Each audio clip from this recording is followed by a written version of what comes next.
ಶಕುನಿಯ ಮಾತು ಕೇಳಿ ಕೇವಲ ದುರ್ಯೋಧನನಷ್ಟೇ ನಾಶವಾಗಿಲ್ಲ, ಇಡೀ ಕೌರವ ಕುಲದ ಜೊತೆಗೆ ಶಕುನಿ ಕೂಡ ನಾಶವಾದ. ಯಾವತ್ತೂ ಶಕುನಿಯ ಕೆಲಸ ಮಾಡಬೇಡಿ.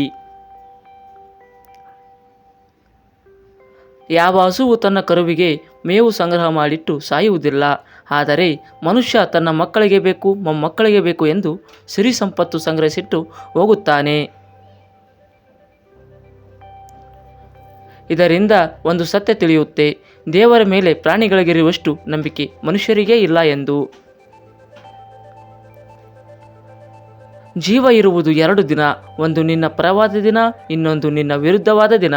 ಪರವಾದ ದಿನದಲ್ಲಿ ಅಹಂಕಾರ ತೋರಿಸಬೇಡ, ವಿರುದ್ಧವಾದ ದಿನದಲ್ಲಿ ತಾಳ್ಮೆ ಕಳೆದುಕೊಳ್ಳಬೇಡ.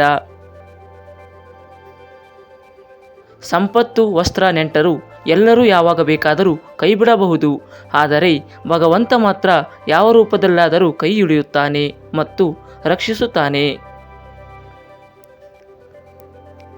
ಎಲ್ಲರ ಜೊತೆಯಲ್ಲಿ ಇರು, ಎಲ್ಲರಂತೆ ನಗುತ್ತಿರು, ಅಷ್ಟೇ ಬಿಟ್ಟರೆ ಎಲ್ಲರೂ ನಮ್ಮವರೆಂದು ಹೆಮ್ಮೆ ಪಡಬೇಡ. ನಟನೆಯಿಂದ ಕೂಡಿದ ಮನುಷ್ಯನ ಪ್ರೇಮ ವಿಷಯಕ್ಕಿಂತ ಅಪಾಯಕಾರಿ ಎಂದು ಮರೆಯಬೇಡ. ಶಬ್ದಗಳು ಒಂದೇ ಸ್ಥಳದಲ್ಲಿ ಯಾವತ್ತೂ ಕುಳಿತುಕೊಳ್ಳುವುದಿಲ್ಲ. ನಿಮ್ಮ ನಾಲಿಗೆಯಿಂದ ಹೊರಬಂದ ನಂತರ ಅವುಗಳ ಯಾತ್ರೆಗೆ ಹೊರಟು ನಿಲ್ಲುತ್ತವೆ. ಅದಕ್ಕಾಗಿ ಬೆನ್ನ ಹಿಂದೆ ಕೂಡ ಯಾರನ್ನು ನಿಂದಿಸಬೇಡಿ. ಬದುಕಿನ ಬಗ್ಗೆ ಬಹಳ ಯೋಚಿಸಬೇಡಿ.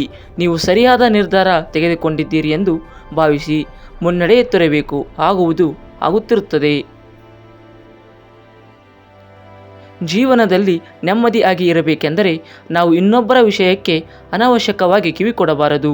ಮತ್ತೊಬ್ಬರು ನಮ್ಮ ಬಗ್ಗೆ ಏನು ಮಾತನಾಡಿದರೂ ತಲೆಕೆಡಿಸಿಕೊಳ್ಳಬಾರದು. ನಮ್ಮ ಪಾಡಿಗೆ ನಾವಿದ್ದು ನಮ್ಮ ಜೀವನವನ್ನು ನಾವೇ ನಡೆಸಬೇಕು.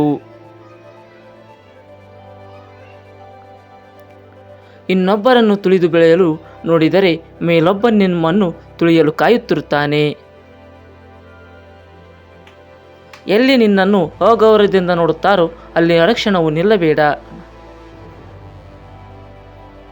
ಸತ್ಯ ಹೇಳುವ ಸಾಹಸ ಮಾಡು, ಪರಿಣಾಮವನ್ನು ಎದುರಿಸುವ ಶಕ್ತಿ ಪರಮಾತ್ಮ ಕೊಡುತ್ತಾನೆ.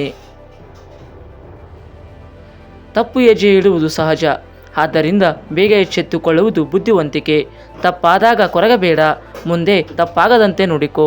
ಈ ವಿಡಿಯೋ ಇಷ್ಟವಾದಲ್ಲಿ ಲೈಕ್ ಮಾಡಿ ಮತ್ತು ಸಬ್ಸ್ಕ್ರೈಬ್ ಮಾಡಿ, ಹಾಗೆ ನಿಮ್ಮ ಫ್ರೆಂಡ್ಸ್ಗಳಿಗೆ ಶೇರ್ ಮಾಡಿ. Thank you.